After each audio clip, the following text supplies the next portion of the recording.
आप सभी ने पंचमुखी हनुमान जी को तो देखा होगा, लेकिन क्या आप जानते हैं कि यह रूप किसी पूजा या प्रदर्शन के लिए नहीं, बल्कि रामायण के सबसे रहस्यमय और भयावह युद्ध का परिणाम था। यह घटना उस समय की है जब लंका युद्ध के बाद सबको लगा कि संकट समाप्त हो गया है। तभी रावण के भाई अहिरावण ने मायावी शक्ति से राम और लक्ष्मण का अपहरण कर उन्हें पाताल लोक पहुंचा दिया, जहां देवी के समक्ष बलि देने की तैयारी थी और शर्त यह रखी गई थी कि 5 दिशाओं में जल रहे 5 दीपक यदि एक ही क्षण में न बुझाए गए तो राम लक्ष्मण की मृत्यु निश्चित होगी।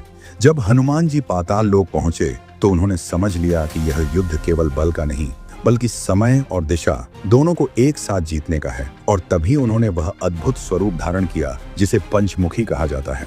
एक ही क्षण में उनके 5 मुख प्रकट हुए। पूर्व में हनुमान मुख, जो असीम बल और भक्ति का प्रतीक है। दक्षिण में नरसिंह मुख, जो भय और अधर्म का नाश करता है। पश्चिम में गरुड़ मुख, जो विश्व और बंधनों से मुक्ति देता है। उत्तर में वराह मुख, जो डूबती हुई व्यवस्था का उद्धार करता है। और ऊपर की ओर हयग्रीव मुख, जो दिव्य ज्ञान का प्रतीक माना जाता है।